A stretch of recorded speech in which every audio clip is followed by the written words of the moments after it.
Ουσιαστικά της Επιτροπής Στήριξης του Όχι για το δημοψήφισμα της Κυριακής, εδώ στην Αγία Παρασκευή.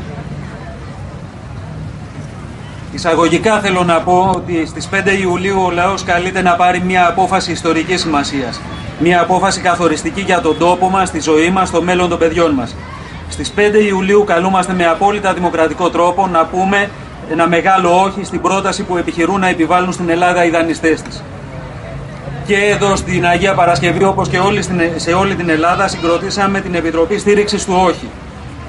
Δεν θα μας φοβήσουν οι εκβιασμοί, η τρομοκρατία, το οργανωμένο ψέμα, το κλείσιμο των τραπεζών. Ξέρουμε καλά από την ιστορία μας ότι τίποτε δεν κατακτήθηκε εύκολα και χωρίς κόπο. Δεν πρόκειται να μας φοβήσουν για να συνθηκολογήσουμε. Παραμένουμε ψύχρεμοι και αποφασισμένοι. Λέμε δυνατά το μεγάλο όχι. Συγκροτούμε σήμερα αυτή την Επιτροπή Στήριξης του Όχι.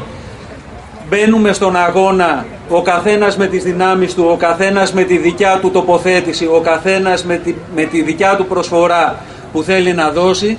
Συνεργαζόμαστε μεταξύ μας σε πνεύμα αλληλεγγύης, σε πνεύμα συνεργασίας και σε πνεύμα αλληλοβοήθειας να βγει η εκλογική μάχη της Κυριακής.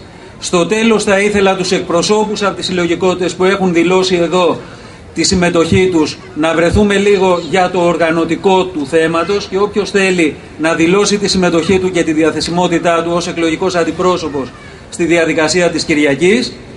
Και θα ήθελα να δώσω το λόγο στον Αντιδήμαρχο Παιδείας και Πολιτισμού και εκπροσωπώντα την παράταξη Νίκη για την Αγία Παρασκευή, τον Πάνο τον Κόνη, να καλωσορίσουμε και τον Υπουργό από τη μεριά του Δήμου στην πόλη μας και να προχωρήσουμε στη συζήτηση. Από τη μεριά μου να χαιρετήσω την παρουσία του Υπουργού, του Αριστίδη Παλτά, του Υπουργού Παιδείας. Να χαιρετήσω αυτή την μεγάλη για τα δεδομένα της Αγίας Παρασκευής συγκέντρωση και ελπίζω να είναι ακόμα πιο μεγάλη την Κυριακή στην Κάλπη. Να καλωσορίσω τον Υπουργό εκ μέρους του Δημάρχου, ο οποίος έχει καθυστερήσει απλώς και θα έρθει σε λίγο, όπου να είναι θα είναι μαζί μας. Και θα ήθελα να σας διαβάσω ένα κείμενο αυτοδιοικητικών, το οποίο μαζεύει υπογραφές αυτή τη στιγμή και αύριο λογικά θα βγει στο διαδίκτυο.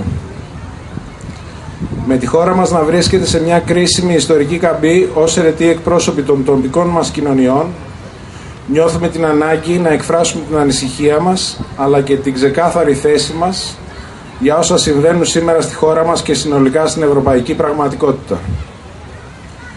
Έξω από κομματικές σκοπιμότητες, ως μέλη δημοκρατικά εκλεγμένων θεσμικών οργάνων, εμπιστευόμαστε απολύτως την πρόσφατα δημοκρατικά εκλεγμένη θεσμική εκπροσώπηση του τόπου μας, την κυβέρνηση της χώρας, πέρα από επιμέρους κριτικές προσεγγίσεις που μπορεί να διατηρεί ο καθένας για χειρισμούς στη διάρκεια της εθνικής διαπραγμάτευσης που ανέλαβαν από 25 Πρώτου τα αρμόδια στελέχη της. Αυτό είναι στην αντίληψή μας και το ουσιαστικό διακύβευμα της διαδικασίας, πέραν και πάνω κάθε άλλης ερμηνείας ξένων κέντρων ή και εσωτερικών παραγόντων που δεν επιθυμούν ή δεν ενδιαφέρονται για τη σημασία της εθνικής και κοινωνικής κυριαρχίας. Εμπιστοσύνη στην εκλεγμένη κυβέρνηση ισοδυναμεί με εμπιστοσύνη στη λαϊκή κυριαρχία, η οποία αποτελεί τον θεμέλιο λίθο κάθε οργανωμένης κοινωνίας και κατεξοχήν στη χώρα μας που γέννησε τη δημοκρατία.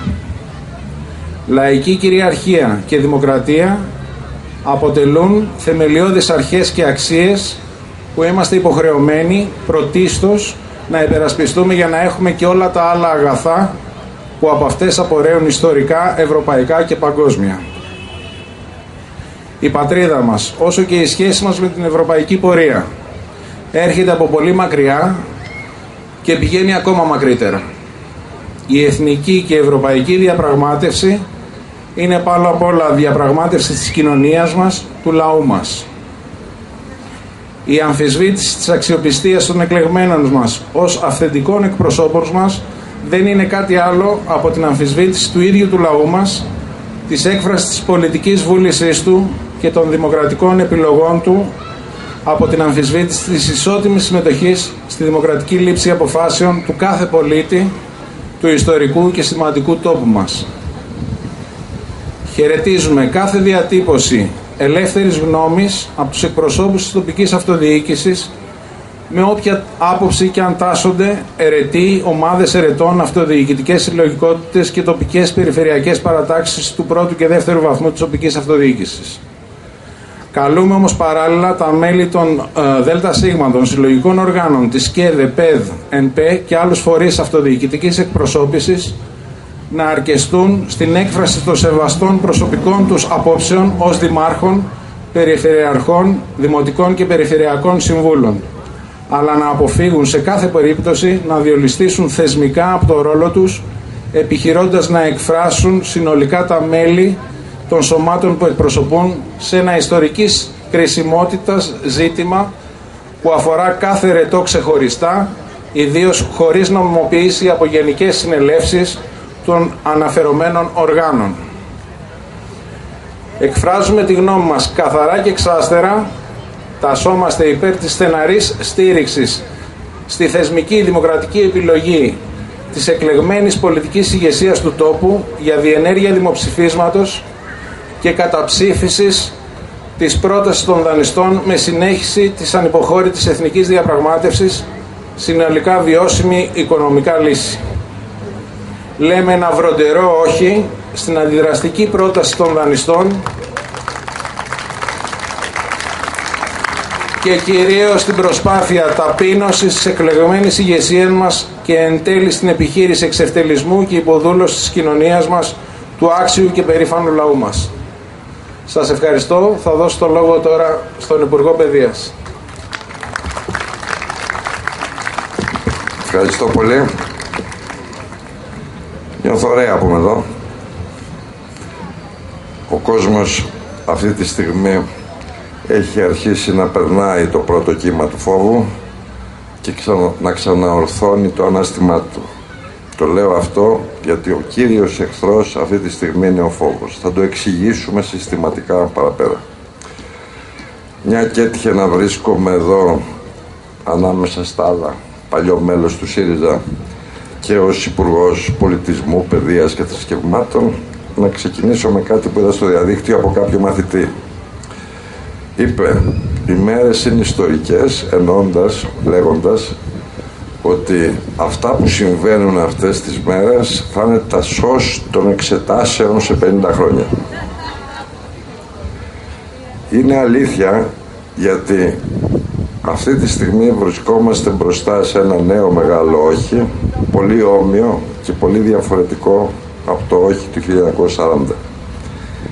Ή αν θέλετε, για να δώσουμε ιστορικό βάθος και στην αντίσταση του ελληνικού λαού επί εκατονταετίες και στη σημερινή νέο κάλεσμα για αντίσταση και υπαρκτή αντίσταση αυτή τη στιγμή, η συγκέντρωση το αποδεικνύει, να πάμε αν θέλετε πιο πίσω στο χρόνο και να σκεφτούμε το 1821. Έχει ομοιότητες. Άλλη εποχή, αλλά έχει ομοιότητες. Ομοιότητες, κυριαρχούσε η Ιερά Συμμαχία. Βρισκόμαστε μετά το τέλος των Ναπολεόντιων πολέμων, που ήταν η συνέχεια της Γαλλικής Επανάστασης. Είχε επέλθει φόβος και σκλαβιά σε όλους τους λαούς της Ευρώπης και ξαφνικά σε κάποια γωνιά της Ευρώπης, έστω κι αν αυτή η γωνιά ήταν υπό την Οθωμανική κυριαρχία, ξεσηκώθηκαν οι Έλληνες με τα ιδανικά του διαφωτισμού, τα ιδανικά της Γαλλικής Επανάστασης και προφανώς όπως αυτά συνδέονταν με τις δικές τους παραδόσεις εντός της Οθωμανικής Αυτοκρατορίας και της αντίστασης εκεί, τους αλματολούς, τους κλέφτες, το ρόλο της Εκκλησίας εκεί κτλ. Αυτό ήταν η μεγάλη ύβρις της τότε εποχής. Δολοφονήθηκε ο Ρήγας Φεραίος που έλεγε κάτι σαν διεθνισμό για όλους τους λαούς της περιοχής. Παρά τη φοβέρα και τη σκλαβιά, ο λαός ξεσηκώθηκε και έφτασε στη νίκη ως πρωτοπόρος λαός εκείνη την περίοδο, που συγκέντρωσε τους φιλέλληνες, τα κύματα συμπαράστασης από ολόκληρο τον κόσμο, από τις δύο μεριές του Ατλαντικού, από τη μακρινή Αϊτή και από όλες τις γωνιές του πλανήτη. Παραπέρα,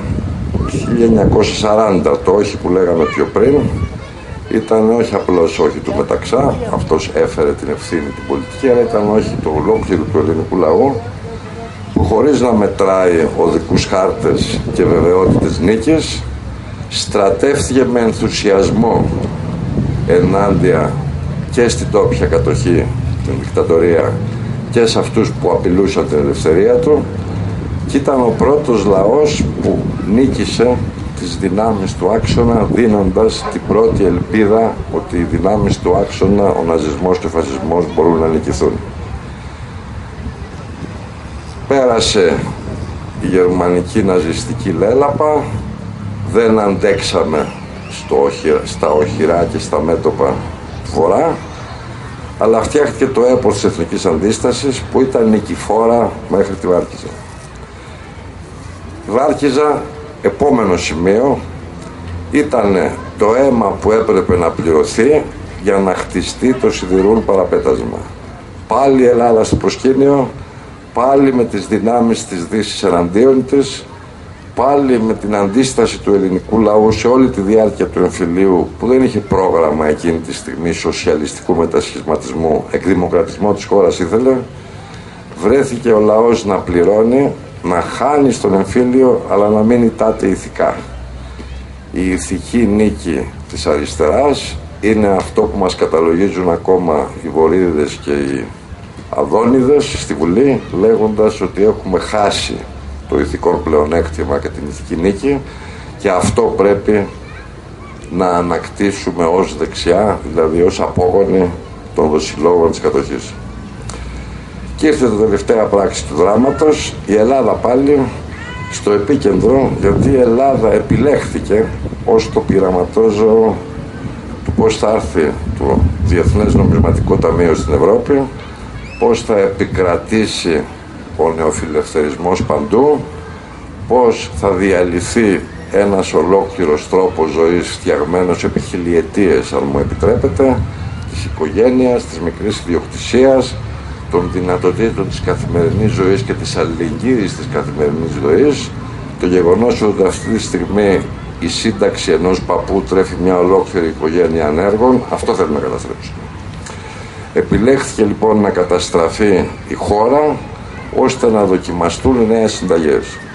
Και εκεί πάλι η Ελλάδα έδωσε το παράδειγμα, πέρασε όλες τις μορφές αντίστασης κατά τη διάρκεια αυτών των 5-6 χρόνων των μνημονίων και έφτασε η στιγμή να πάρει ανάσα με τη νέα κυβέρνηση Εθνικής Σωτηρίας, ΣΥΡΙΖΑ, ΑΝΕΛ, η οποία όρθωσε το ανάστημά της, πάλι όχι για να διεκδικήσει μεγαλεπίβολα πράγματα, αλλά για κάτι πολύ απλό.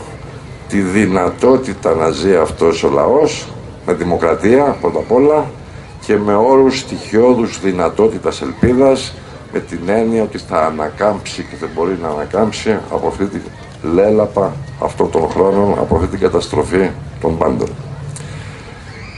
Στην αρχή φάνηκε ότι η δυνατότητα συζήτησης υπήρχε. Φτιάχτηκε έτσι η διαδικασία της προεδρικής εκλογής, ώστε στο ΣΥΡΙΖΑ να μένουν 2 μήνες. Θυμόσαστε, 25 Ιανουαρίου βγήκαμε, τέλος Φεβρουαρίου, αρχές Μαρτίου ήταν η παράταση που τότε του δόθηκε, προκειμένου να βγει μια συμφωνία. Η συμφωνία έγινε. Ασαφής, δεν μπορούσε να γίνει σαφέστερη, αλλά μια συμφωνία που στηρίχθηκε ρητά και με δεδομένη τη συμφωνία της Ευρώπης σε αυτή τη φράση, ότι η Ευρώπη καλείται να βρει μία λύση σε 2 πράγματα που ήταν και τα 2 στη συνθήκη ίδρυσης της Ευρώπης. Το ένα είναι σεβόμαστε τη δημοκρατία, την έκφραση της λαϊκής βούλησης, τις διαφορετικές κυβερνήσεις που υπάρχουν στις διαφορετικές χώρες, αφενός, και αφετέρου ότι υπάρχουν κανόνες, υπάρχουν δεσμεύσεις που είχαν αναλάβει προηγούμενα και οι οποίοι πρέπει αυτές οι δεσμεύσεις να τηρηθούν. Δεχτήκαμε αυτό το δίπολο, στη βάση αυτού του διπόλου φτιάχτηκε η συμφωνία των 20 Φεβρουαρίου. Εκεί δεν αναφέρονταν μνημόνια, αναφέρονταν η προοπτική μιας συμφωνίας που θα περιλάμβανε τη δυνατότητα απομείωσης του χρέους ώστε να αποπληρωθεί όσο έμενε, ένα χρηματοδοτικό πακέτο επενδυτικό και όχι με τη μορφή νέου δανείου που θα επέτρεπε στην οικονομία να ξεκινήσει και να αναπτυχθεί, να μειωθεί η ανεργία, ώστε και το υπόλοιπο του δανείου να πληρωθεί. Τόσο απλά, τόσο λίγο επαναστατικά αν θέλετε, ήταν αυτά που διεκδίκησε η ελληνική κυβέρνηση και νόμισε πως πέτυχε στις 20 Φεβρουαρίου. Και αρχίσαν διαπραγματεύσεις. Οι διαπραγματεύσεις, όπως ξέρετε, κράτησαν μήνες. Ήταν σκληρές διαπραγματεύσεις αυτές. Διολισθήσαμε, γιατί πιθανόν δεν μπορούσαμε να κάνουμε αλλιώς, σε μια μορφή συμφωνία που λάμβανε πολύ περισσότερο απόψη από ότι είχαν δεσμευτεί οι ιδιαιτέροι τα προηγούμενα προαπαιτούμενα λεγόμενα, και μπήκαμε σε μια διαδικασία που ολοκληρώθηκε με ένα κείμενο της ελληνικής κυβέρνησης, το οποίο αποτύπωνε τον εύλογο ως ένα βαθμό συμβιβασμό, ο οποίος είχε επιτευχθεί σε ολόκληρη αυτή τη διαδικασία. Όταν φτάσαμε σε αυτό το κείμενο, οι εταίροι κάνανε ένα επόμενο βήμα, είπανε να το δούμε, πέστε έτσι χοντρικά. Κάναμε εμείς ένα επόμενο βήμα και είπαμε υποχωρούμε ακόμη περισσότερο και στα δικά σας, τις δικές σας απαιτήσεις, τις δημοσιονομικές, τα περίφημα 8 δις, σας κάνουμε ένα κείμενο προς συμφωνία, το οποίο να το σέβεται αυτό. Να σέβεται το να χρεωθεί ο ελληνικός λαός άλλα 8 δις, προκειμένου να μπει μπροστά στη διαδικασία που έλεγα πιο πριν, στη διαδικασία της στοιχειώδους ελπίδας ότι θα αποπληρωθεί το μειωμένο χρέος και της ελπίδας ότι ένα νέο επενδυτικό πακέτο θα έβαζε μπροστά την οικονομία. Θυμόσαστε ότι χαιρετίστηκε αυτή η πρωτοβουλία της ελληνικής κυβέρνησης, η οποία βρισκόταν στα απόλυτα όρια των κοινωνικών αντοχών της χώρας και των πολιτικών αντοχών της κυβέρνησης, ήταν πιο πίσω από τις υποσχέσεις με τις προεκλογικές, μόνο που θυμίζω ότι οι υποσχέσεις προεκλογικές είχαν και έχουν ορίζοντα τετραετίας, όχι ορίζοντα 6 μηνών, και άρα υπογράφοντας αυτή τη συμφωνία ελπίζαμε βάσιμα ότι θα μπορέσουμε στη διάρκεια της τετραετίας να εκπληρώσουμε όλες τις προεκλογικές μας υποσχέσεις και ακόμη παραπάνω, και ταυτόχρονα να δώσουμε την ελπίδα για την παραπέρα ανάπτυξη της χώρας, επειδή θα ανθούσε η δημοκρατία και επειδή ο κόσμος θα μπορούσε να εκφραστεί ελεύθερα, να διεκδικήσει ελεύθερα, να συζητήσει ελεύθερα, να μετρήσει κάθε στιγμή τι μπορούμε να κάνουμε και τι δεν μπορούμε να κάνουμε.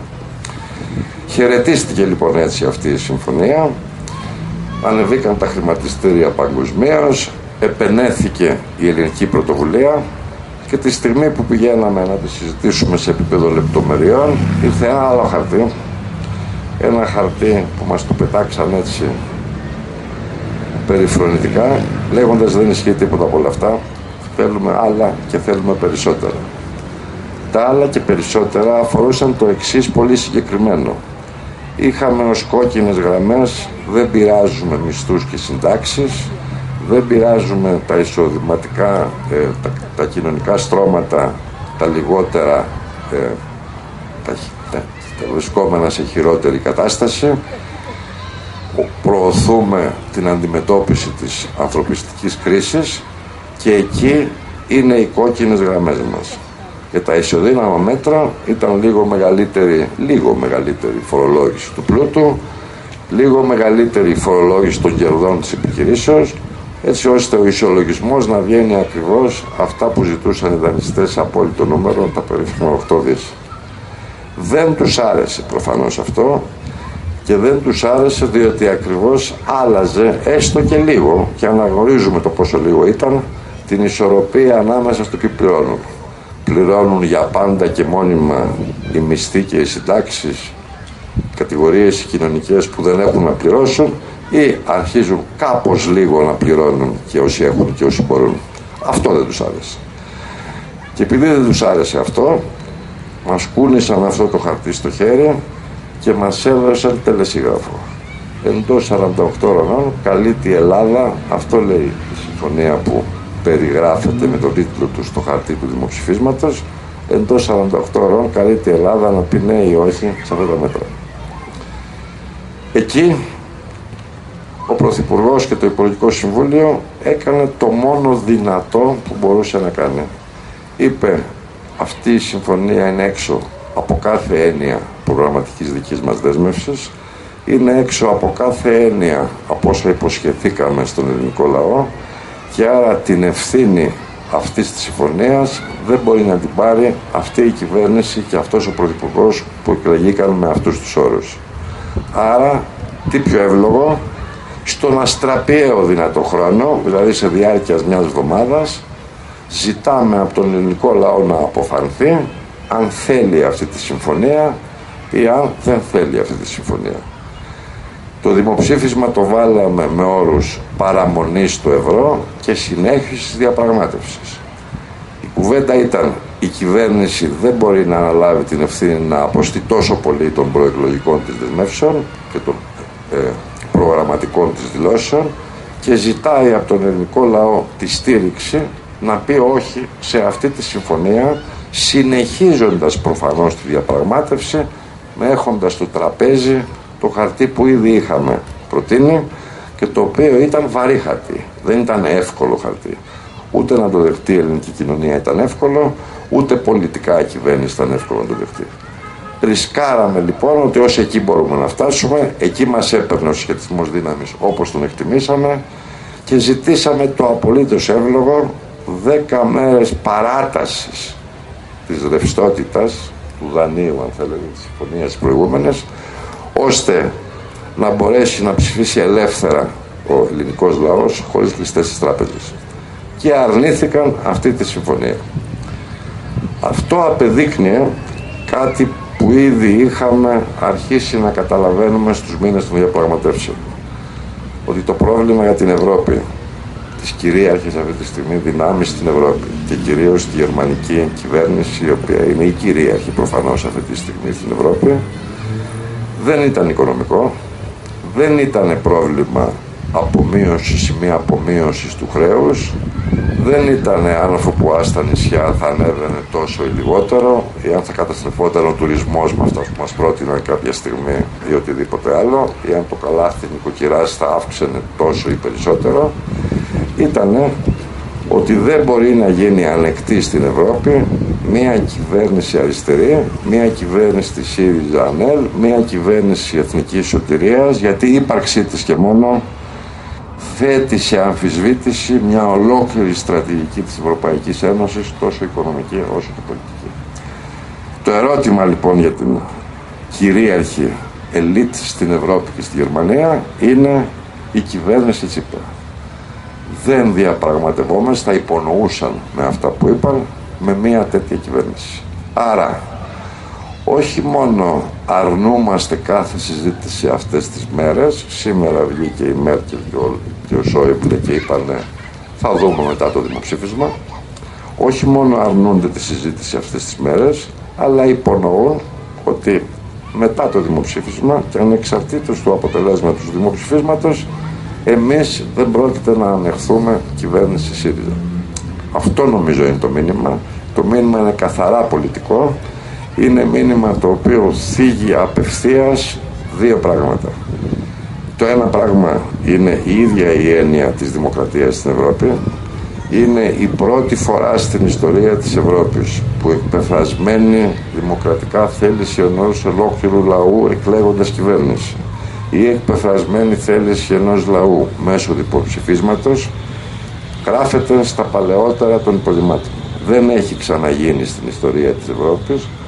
Το πλήγμα για την Ευρώπη συνολικά και όχι σε τόσο μακρύ χρονικό διάστημα, αλλά ήδη τις επόμενες μέρες, εβδομάδες, και ανεξάρτητα από το τι θα γίνει στην Ελλάδα, είναι πάρα πολύ βαρύ και δεν είμαι καθόλου βέβαιος πως η ίδια Ευρώπη μπορεί αυτό το πλήγμα να το σηκώσει στις πλάτες της και δει οι κυρίαρχες δυνάμεις αυτή τη στιγμή στη Γερμανία πως οι ίδιες μπορούν να το σηκώσουν στην πλάτη τους αυτό το πλήγμα στη δημοκρατία στην Ευρώπη.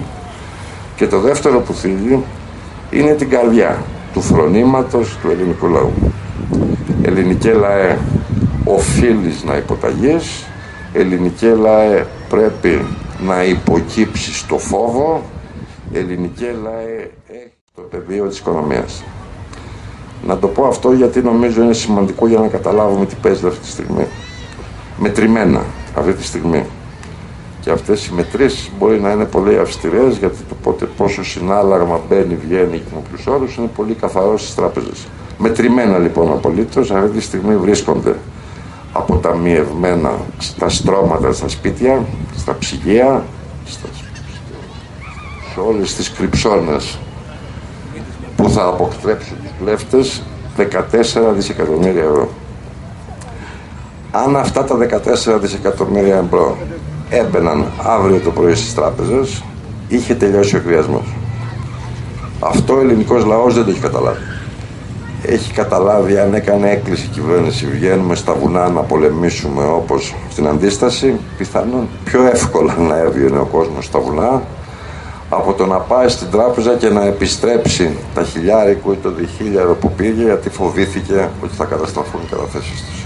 Αυτό σημαίνει οικονομικός πόλεμος. Και να πω κάτι άλλο για τον οικονομικό πόλεμο. Η κρίση αυτή τη στιγμή που βλέπετε, η κρίση της τράπεζας, δεν είναι κρίση της ελληνικής οικονομίας. Είναι κρίση ρευστότητας. Για να καταλάβετε τι θα πει κρίση ρευστότητας, υπάρχει μια πολύ ενδιαφέρουσα μικρή ιστορία. Ένα ανέκδοτο. Πηγαίνει κάποιος ξένος σε ένα μικρό χωριό στο ξενοδοχείο και λέει: πάρε 100 ευρώ, 50 ξέρω εγώ, πάρε 50 ευρώ, κλείνω το δωμάτιο για να έρθω να κοιμηθώ το βράδυ. Φεύγει. Ο ξενοδόχος παίρνει τα 50 ευρώ και πληρώνει την καμαριέρα που δεν είχε να την πληρώσει το προηγούμενο 15 μέρο. Παίρνει καμαριέρα τα 50 ευρώ, τα πηγαίνει στο μπακάλι που είχε βερεσέ και τον αποπληρώνει. Πάει ο μπακάλι στο ξυλουργό που του είχε φτιάξει το μπάνκο και του λέει: πάρ' τα 50 ευρώ που σου χρώσταγα. Πάει ο ξυλουργός στον ξυλέμπορα που είχε πάρει το ξύλο, του δίνει τα 50 ευρώ που του χρώσταγα και ο ξυλέμπορας, επειδή χρωστούσε στον ξενοδόχο που δεν είχε αφήσει να κοιμηθεί μια νύχτα πίσω, του επιστρέφει το πεντάρικο. Και στο τέλος της ημέρας πάει ο πρώτος που έδωσε το πεντάρικο και λέει: άλλαξα γνώμη, δώσ' μου πίσω τα λεφτά. Του δίνει ο ξενοδόχος πίσω τα λεφτά. Όλα τα χρέη σε επίπεδο ρευστότητας λύθηκαν, όλη η κρίση του κρέους του ενός προς τον άλλον λύθηκε, επειδή υπήρξε το νόμισμα που κυκλοφόρησε με τον τρόπο που είπα. Αυτό συμβαίνει αυτή τη στιγμή στην Ελλάδα. Επειδή συμβαίνει αυτό, δεν χρειάζεται καμία κρίση πανικού. Ο Πρωθυπουργός στο διάγγελμα που έβγαλε στις 5.30 εγγυήθηκε ότι οι καταθέσεις είναι εξασφαλισμένες. Είναι εξασφαλισμένες γιατί αν μπούμε σε άλλη διαδικασία σε σχέση με τις τράπεζες, καταραίει το τραπεζικό σύστημα της Ευρώπης, θυμηθεί της Lehman Brothers, και άρα το μόνο πραγματικό επιχείρημα είναι το επιχείρημα του φόβου.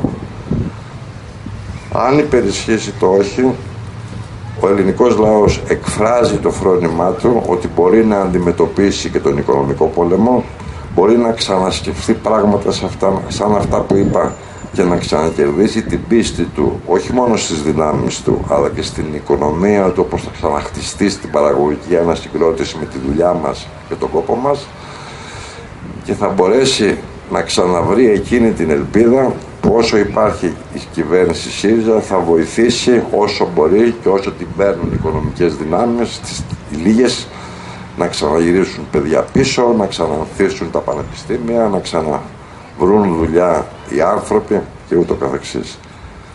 Αυτό είναι το όχι. Το ναι είναι αργός θάνατος. Γιατί το ναι είναι εν λευκό εξουσιοδότηση στους δανειστές. Οι δανειστές εκφράσανε, αφήστε το πολιτικό, στο κοινωνικό επίπεδο τις διαθέσεις τους, μόνο μισθούς και συντάξεις κόβουμε μέχρι πλήρους εξαθλίωσης, μέχρι το κάθε σπίτι που είναι χρεωμένο να περάσει στην τράπεζα και από εκεί στο μεγαλοϊδιοκτήτη που θα τα κινήσει όπως θέλει, μέχρι να καταστραφεί ο ίδιος ο τρόπος ζωής του ελληνικού λαού, χτισμένος όπως έλεγα επί χιλιετίες. Αυτή είναι η πρόθεση, η οικονομική.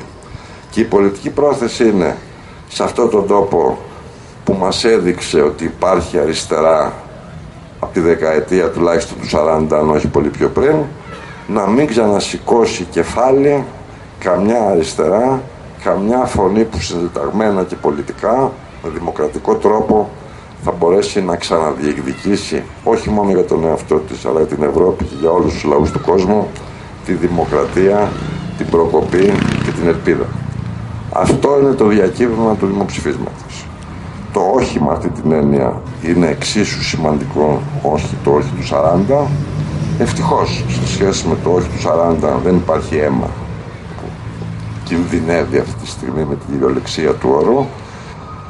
Το μόνο που κινδυνεύει είναι ο φόβος μας ότι μπορεί ακόμα και αν χειροτερέψουν τα πράγματα, που μετά από μια εξέλιξη, δεν θέλω να εξοραίσω καθόλου τα πράγματα, από μια αλφα εξέλιξη τη Δευτέρα και με το όχι νικηφόρο, δεν είναι βέβαιο ότι έχουν τελειώσει τα όπλα των αντιπάλων. Δεν θέλω να φτιάξω ψεύτικες ελπίδες ότι το όχι θα είναι, ας το πούμε, λεωφόρος προς την ελπίδα και στην προκοπή. Καθόλου δεν θέλω να πω αυτό. Αλλά το όχι θα είναι το όχι ενός φρονήματος που θα μπορέσει να αντισταθεί ακόμα και σε χειρότερες συνθήκες, ακόμα και σε χειρότερες τιμωρίες, γιατί έτσι κι αλλιώς στηρίζεται αυτή τη στιγμή σε μια αλληλεγγύη που πλαταίνει και βαθαίνει σε ολόκληρο τον κόσμο. Δεν ξέρω αν είδατε σήμερα τα βιντεάκια που βγαίνουν από όλο τον κόσμο. Αυτό που με συγκίνησε, ομολογώ, ήταν το βιντεάκι των Anonymous. Ξέρετε, αυτήν την ομάδα που βγάζει, δεν εμφανίζεται ποτέ, έχει τη μάσκα του Guy Fawkes και εμφανίζεται κάνοντας παρεμβάσεις εδώ και εκεί.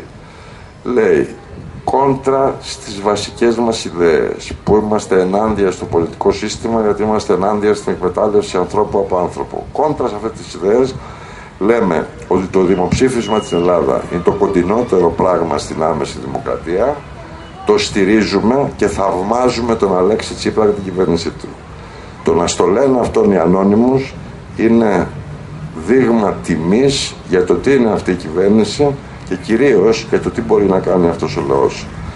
Η απόφαση είναι στα χέρια όλων μας. 3 μέρες μείνανε. Στις 3 μέρες αυτές ένα έχουμε να φοβηθούμε, το φόβο, τίποτα άλλο. Ευχαριστώ πολύ.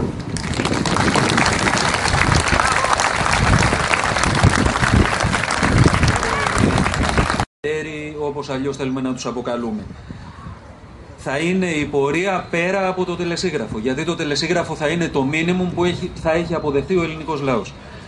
Το όχι θα δείξει την αποφασιστικότητα και θα καλέσει την Ευρώπη να ανταποκριθεί στη δημοκρατική της υποχρέωση και τους λαούς και τα κινήματα της Ευρώπης να ανατρέψουν με την αλληλεγγύη τους την ιδιότυπη αυτή δικτατορία του κεφαλαίου και των αγορών. Και αυτή η αλληλεγγύη έρχεται. Θα ήθελα να πω ότι υπάρχει μια δράση, θα ανακοινώνω και τις δράσεις που έρχονται εδώ με χαρτάκια. Θα υπάρχει μια δράση το Σάββατο το πρωί στις 11 η ώρα στην πάνω πλατεία του Αϊγιάννη. Θα ξεκινήσει μεγάλη πικετοφορία με μάσκες κτλ. Για να προβάλλουμε το μήνυμα του όχι σε όλη την Αγία Παρασκευή. Καλούμαστε 11 η ώρα να είμαστε εκεί, μάσκες θα υπάρχουν επαρκείς. Ο λόγος στο Δήμαρχο Αγίας Παρασκευής. Γιάννη Σταθόπουλο. Καλησπέρα σε όλους. Καλωσορίζουμε τον Αριστίδη Μπαλτά. Δεν είναι η πρώτη φορά που έρχεται στην Αγία Παρασκευή. Έχουμε κάνει και έχει συμμετάσχει, έχει μιλήσει και στο πολιτιστικό καφενείο που κάναμε ως παράταξη παλιότερα με τη φιλία του και με τον Χρήστο τον Τζακόπουλο. Έχασα λίγο στην αρχή, μου υπόθηκε, γιατί είχα κάτι έκτακτο, αλλά έχω την εντύπωση ότι είπε αυτά που είχα γράψει να πω. Νομίζω ότι ήταν εξαιρετικά σαφή. Ήταν εξαιρετικά σαφή σε σχέση με το με το χρονικό αυτής εδώ της κρίσης. Με την πρόταση τη δικιά μας, της ελληνικής κυβέρνησης, με την αποδοχή της τα 2 πρώτα 24 ώρα και με το τελεσίγραφο. Νομίζω ότι είναι εξαιρετικά σαφές, αλλά πρέπει να προσπαθήσουμε να πείσουμε πολλούς, να πείσουμε κι άλλους που φοβούνται ότι αυτό που διακυβεύεται είναι πολύ μακροχρόνιο, είναι το μέλλον των παιδιών, είναι το μέλλον της υγείας του τόπου από πλευράς περίθαλψης, είναι το μέλλον των συντάξεων, είναι το μέλλον του δημόσιου τομέα που πρέπει να τον υπερασπιστούμε, γιατί είναι γνωστό ότι είναι προϋπόθεση ανάπτυξης και προϋπόθεση εναντίον της ύφεσης, η στήριξη του δημόσιου τομέα σε όλα τα κράτη, και έτσι έγινε σε όλες τις κρίσεις, το ξέρετε πολύ καλά οι περισσότεροι, το μάθαμε και εμείς που δεν ξέραμε οικονομικά. Αυτό λοιπόν πρέπει να πείσουμε χωρίς να παρασυρθούμε στην προσπάθεια διχασμού, χωρίς να παρασυρθούμε σε έναν ιδιότυπο εμφύλιο που προφανώς δεν θα έχει αίμα, αλλά πρέπει να μην έχει ούτε διαρρήξεις φιλιών με βαριούς χαρακτηρισμούς, επιθέσεις του ενός τον άλλον ανάμεσα απέναντι στην άποψή του, και εμείς πρέπει να επιδιώξουμε να κερδίσουμε συνειδήσεις και να πούμε με ψυχραιμία, με αποφασιστικότητα, με σοβαρότητα ότι το όχι μας είναι το όχι για μια καλύτερη Ελλάδα, για μια αντίδραση σε αυτό που κάνουν οι νεοφιλελεύθεροι κύκλοι, όχι όλη η Ευρώπη, και αυτό είναι γνωστό με τις συγκεντρώσεις που γίνανε τώρα τελευταία στις πόλεις και εξακολουθούν να γίνονται στις μεγάλες πόλεις της Ευρώπης.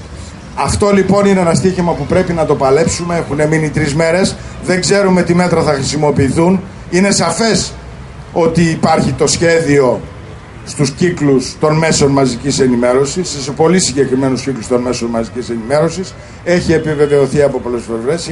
Σήμερα είχα συνομιλίες με δημοσιογράφους και σαφέστατα ακολουθείται ένα πολύ συγκεκριμένο σχέδιο που λέει πρέπει να πέσει αυτή η κυβέρνηση, και γι' αυτό, ενώ είχαμε ουρές και τις άλλες φορές που δίνονταν συντάξεις, όχι 120 ευρώ, αλλά 300, 340, 360, το ίδιο πράγμα γινότανε. Εκείνη τη μέρα που μοιραζότανε είχαμε πάλι τέτοια φαινόμενα, και αυτό πρέπει να το σκεφτούμε, πόσο διωγγωμένα παρουσιάζεται, πόσο υπερβολικά παρουσιάζεται, πόσο ανακαλύπτουμε έναν καρκινοπαθή. Έβλεπα τώρα περιμένοντας, και ο καρκινοπαθής που ήταν εκεί και ξέρω εγώ ζαλίστηκε. Το σκεφτόμουν τώρα, όπως μιλούσε ο Αριστίδης, σκεφτόμουν αυτό που δεν θυμάμαι ποιος το λέει και ποιο καλαμπούρι το λέει, που λέει τι δεν καταλαβαίνεις, τι δεν καταλαβαίνουμε, να αναρωτηθούμε και να πάμε με αποφασιστικότητα στην κάλπη την Κυριακή. Ευχαριστώ πολύ. Προφανώς θα δούμε και άλλους συμπολίτες μας με παλτό και με καμπαρδίνα να περιμένουν στην ουρά. Προφανώς θα δούμε και άλλους σεισμόπληκτους από το σεισμό της Τουρκίας να κουβαλάνε καρβέλια. Ελπίζω να μην δούμε κι άλλα. Θέλω να καλέσω τον φίλο συμπολίτη από τους Ανεξάρτητους Έλληνες, Νικήτα Δεσποτίδη, να πάρει το λόγο και να δηλώσει τη συμμετοχή του.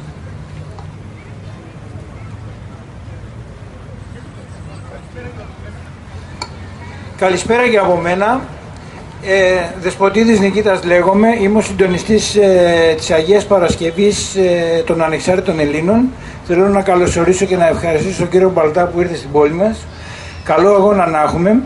Εκείνο που θέλω να σας πω με μισή κουβέντα είναι ότι ο αγώνας είναι πολύ δύσκολος, διότι τα μέσα έχουν βαλθεί να ξεκάνουν αυτή την κυβέρνηση και να κάνουν ό,τι τους αρέσει, και αυτό κάνουν.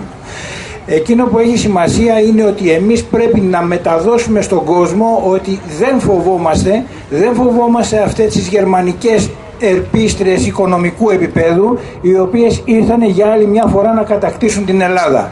Εμείς θα σταθούμε πάλι στο ύψος μας. Η Ελλάδα ποτέ δεν θα πεθάνει, ποτέ δεν θα υποκύψει. Οι Έλληνες πάντοτε θα έχουν ψηλά το κεφάλι, την υπερηφάνεια τους, και είναι η Ελλάδα αυτή οι οποίοι όλοι την κυνηγούνε.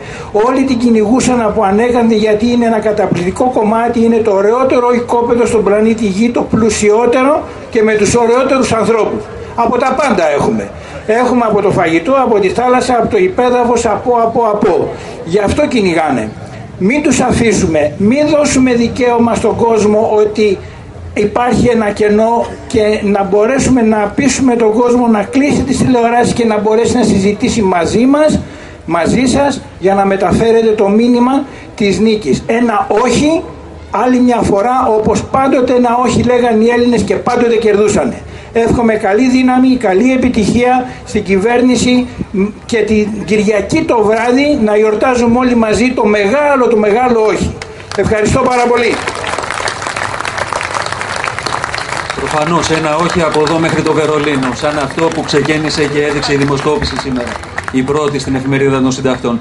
Θέλω να καλέσω από το Φυσάι Κόντρα το Σπύρο τον Αλεξίου, τον συμπολίτη μας.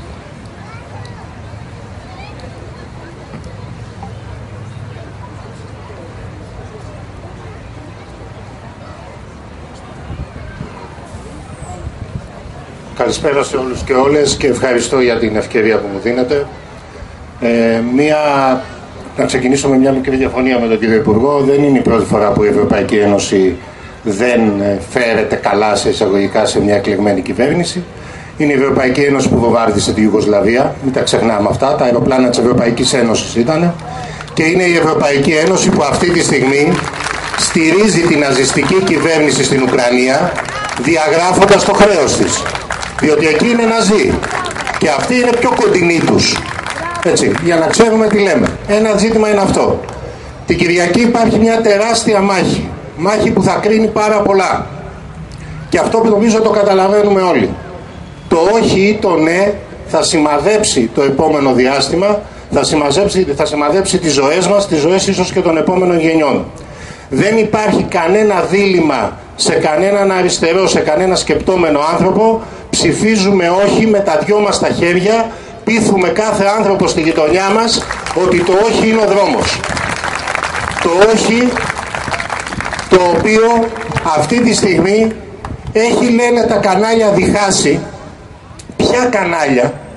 Τα κανάλια τα οποία είναι όλα παράνομα, και εδώ κύριε Υπουργέ είναι και μια ευθύνη της κυβέρνησης, τα κανάλια αυτών που χρωστάνε εκατομμύρια ευρώ στο ΙΚΑ, και αυτοί είναι που βγαίνουν σήμερα και τρομοκρατούν τον ελληνικό λαό.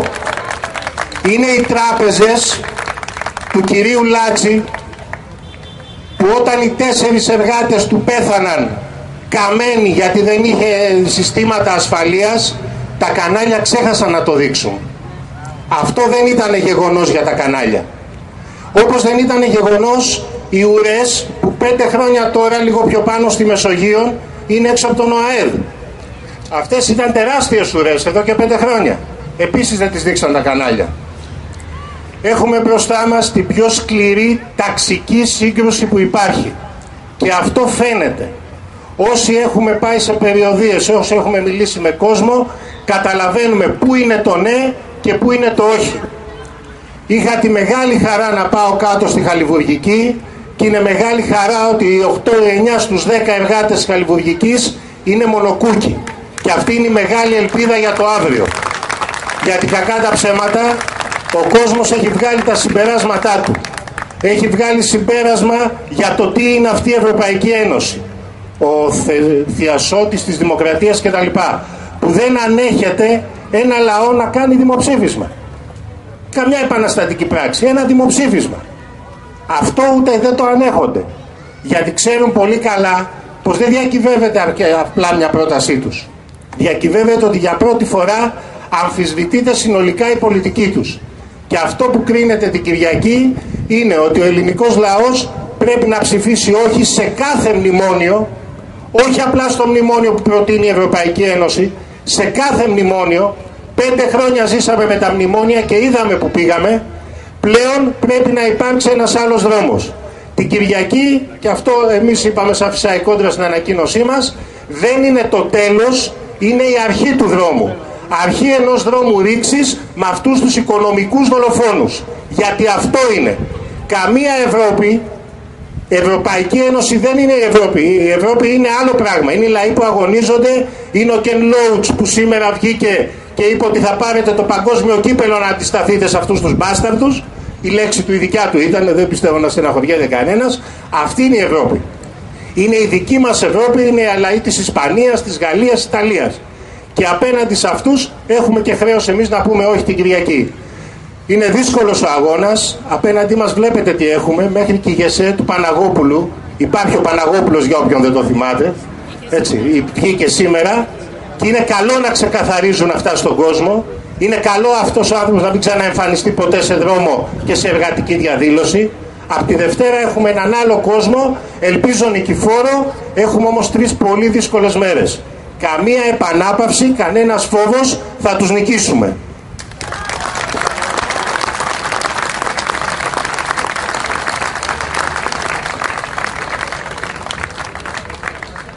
Θέλω να καλέσω σε αυτό το σημείο και από το δίκτυο Ανταλλαγής και Αλληλεγγύης το συμπολίτη μας, το Μάρκο τον Κατσάνο, να έρθει να διαβάσει το ψήφισμα που έχουν βγάλει.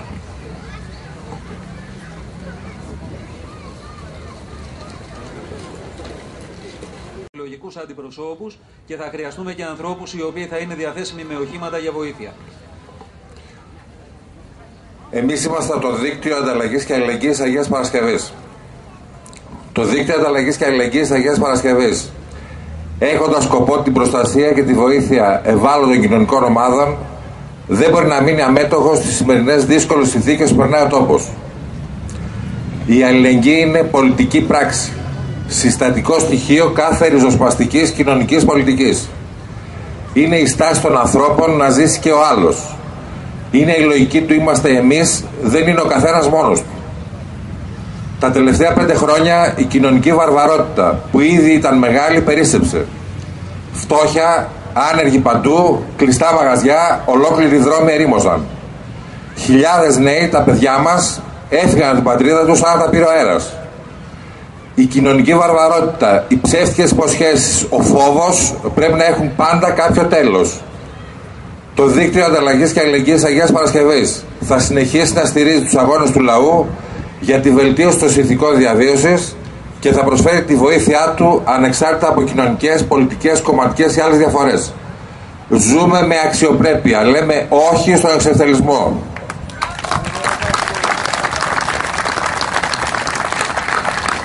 Να καλέσω και από την Επιτροπή Κοντοπεύκου το Μιχάλη το Ζεάκη.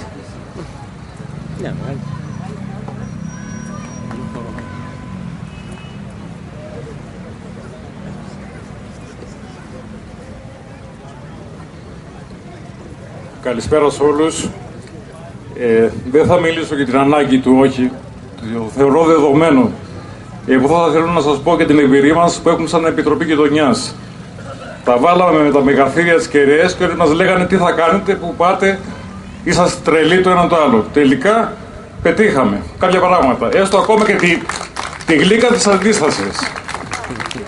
Θα περίμενα παραπάνω κόσμο.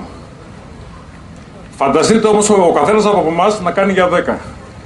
Να βγούμε στους δρόμους, να ξεχυθούμε και ο αγώνας δεν τελειώνει την Κυριακή. Αρχίζει την Κυριακή. Και θα δοθεί σε πλατείες και σε γειτονιές. Όχι κάτω στο Σύνταγμα. Ο καθένας από εμάς κάνει για 10. Μπορούμε να το καταλάβουμε. Συνεχίζουμε και προχωράμε για το όχι. Ευχαριστώ.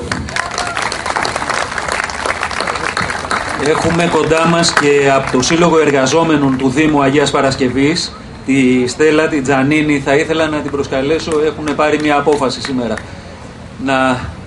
Να την πει η ίδια. Είναι εδώ η Στέλλα. Της δώσουμε λίγο χρόνο την υπομονή μας.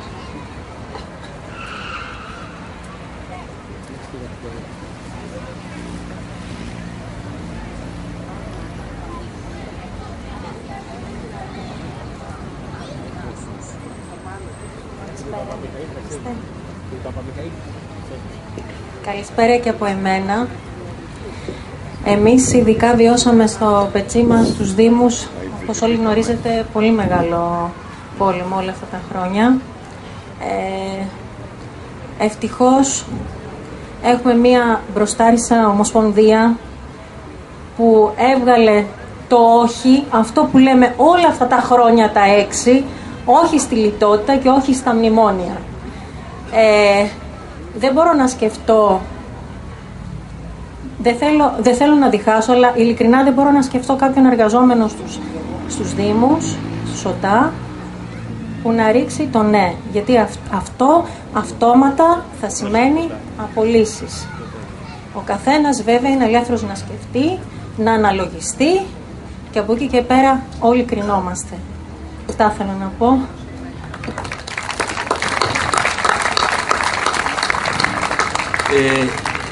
Μόλις έμαθα ότι το τμήμα αρχιτεκτόνων έκανε διαδικασία εχθές και έβγαλε μια απόφαση, ένα ψήφισμα, και καλώ το Γιώργο το Γιόκαρη να μας το διαβάσει, να το ακούσουμε κι εμείς. Καλησπέρα και από μένα. Το τμήμα Αττικής του Συλλόγου Αρχιτεκτόνων Διπλωματούχων Ανωτάτων Σχολών Παύλα Πανελλήνια Ένωση Αρχιτεκτόνων εχθές συνεδρίασε στο Διοικητικό του Συμβούλιο και ομόφωνα ψήφισε το παρακάτω ψήφισμα, το οποίο έχει κεντρικό τίτλο «Το όχι των αρχιτεκτόνων». σας το διαβάζω.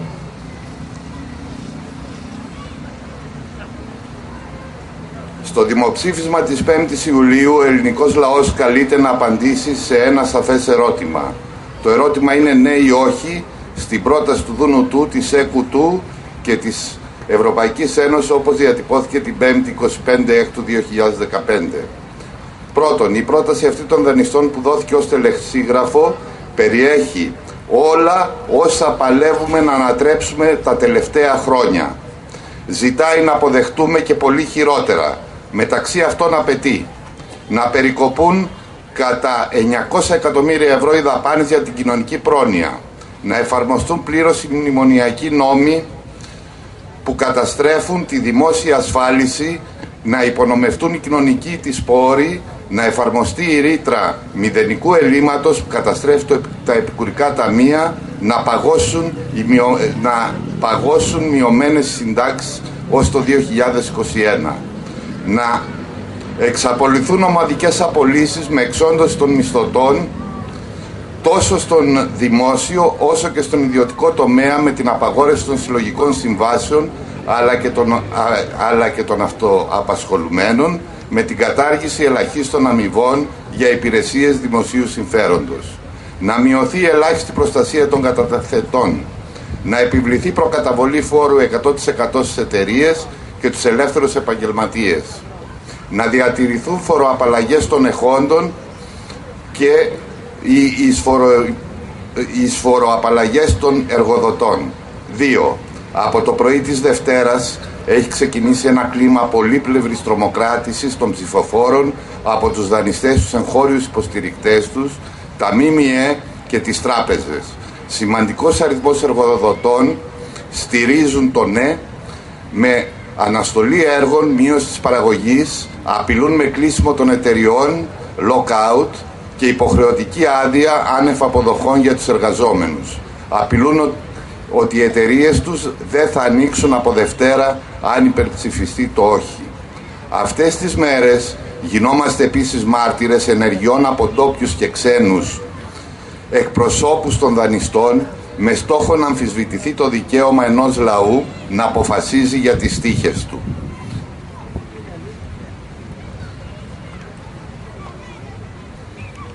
Λοιπόν, μια στιγμούλα να φορτώσει επόμενη σελίδα. Καλούμε τους συναδέλφους να σπάσουν το φόβο. Οι αρχιτέκτονες με την κριτική της προτάσεις και τις κινητοποιήσεις μας επανειλημμένα αντισταθήκαμε, αντιστεκόμαστε και θα συνεχίσουμε να αντιστεκόμαστε στην νεοφιλελεύθερη μνημονιακή καταστροφική επέλαση από όπου και αν προέρχεται. Το δούσου του τμήματος Αττικής του Σάδας Πέα, που εκπροσωπεί τους μισούς αρχιτέκτονες της χώρας, αποφασίζει. Πρώτον, θεωρεί ότι η πρόταση της από 25 των δανειστών μόνο στόχο έχει την παραπέρα καταστροφή της ελληνικής κοινωνίας και των αρχιτεκτόνων, αλλά και τον παραδειγματισμό και την τρομοκράτηση των λαών της Ευρώπης και του υπόλοιπου πλανήτη. Με όρους παράνομης και αντισυνταγματικής υπερχρέωσης βάλει κατά των εργαζομένων, της οικονομίας, του πολιτισμού και της δημοκρατίας. Με όρους ασίδωτης κερδοσκοπίας βάλει κατά του δημόσιου συμφέροντος με στόχο την απρόσκοπτη υφαρπαγή του δημόσιου και του ιδιωτικού πλούτου των λαϊκών στρωμάτων, οδηγεί με βεβαιότητα στην ατέρμονη φτώχεια, την ανεργία και την ύφαση. Δεύτερον, καλεί τους συναδέλφους μαζί με τον ελληνικό λαό να προσέλθουν την Κυριακή μαζικά στις κάλπες, να αποφασίσουν δημοκρατικά για την τύχη τους. Μέσα στις βαθιές μας παραδόσεις για αντίσταση, δημοκρατία, αλληλεγγύη και αξιοπρέπεια, το βροντερό όχι του ελληνικού λαού αποτελεί την ελπίδα για τους λαούς όλης της Ευρώπης, για τους λαούς όλου του κόσμου. Ευχαριστώ πολύ.